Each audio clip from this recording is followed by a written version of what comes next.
it's everybody wants to be part of a community.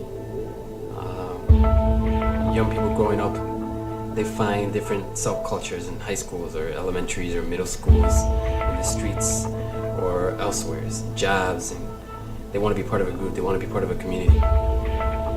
One of the biggest things that we hear out there is that we should be part of this bigger community in the church. Well, I'll tell you, I wasn't supposed to be part of a church, I wasn't supposed to be part of this community. And society would allow that, and they would excuse that because of what I went through. There was chaos at home. We're going to church, but there's chaos at home.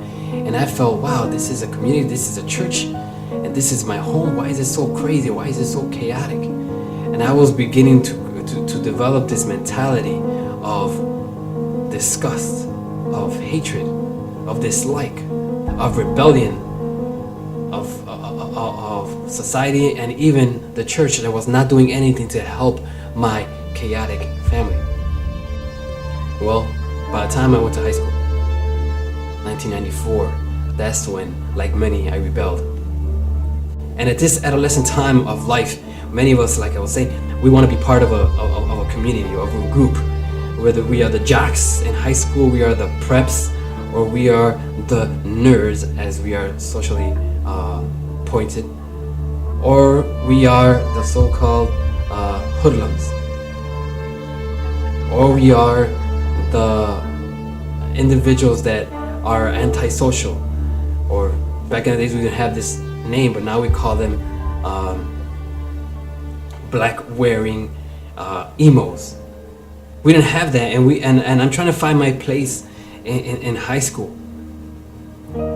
So I'm going home and I'm seeing the other chaos at home that was still progressing to the worst. We're going to church after weekend, but I'm seeing, where is the application of what we're learning in the church? And then I got to hear, wow, Milton is not going to be a great individual later in life.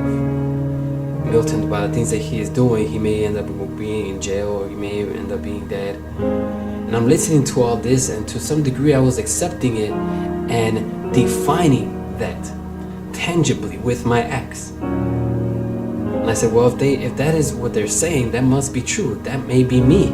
I cannot identify myself with anybody at school, and they are saying this is me. Well, they are adults, they are mature, and they are the churchgoers.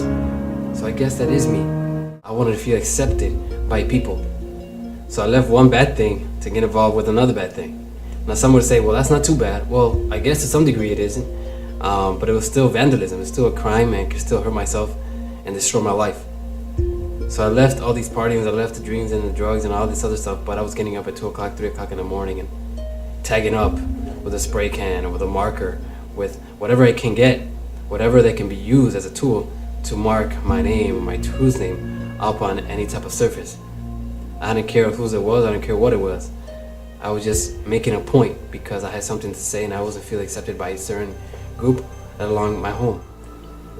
Before my last year in college, I had this awakening in my life that really transformed me. The reason why I'm today is because of the climactic period that happened in my life when I was 21. I received a knock on my door around 6:30 in the morning, and some individuals called me out. I stepped out and they said, Milton, your father was in an accident. You need to come with us and see. So I went back inside and I got fully dressed and I went with them to this location where my father was at. I remember getting at this location and seeing his truck with his tools of construction where he worked, or what he worked, on the floor. His truck was surrounded by police line yellow caution tape. Police officers to my left, police officers to my right. And I'm wondering, what is going on here? Well, Milton, I'm sorry, but your father's dead.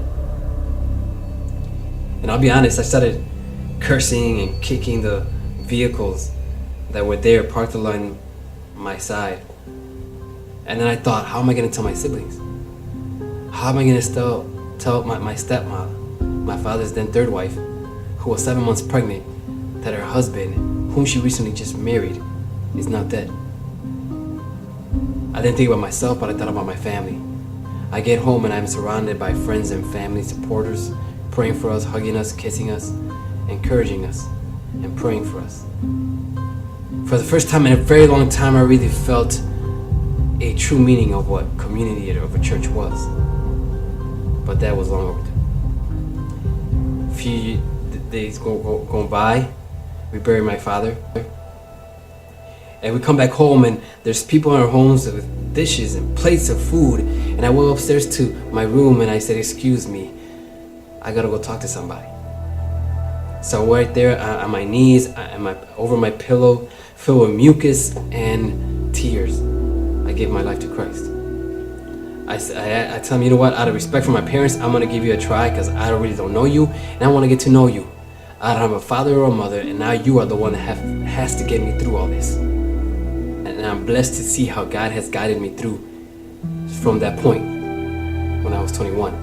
You see, I got a taste of what this community was, and this entire journey throughout my life has been about seeking a group to belong to, a group to be accepted by.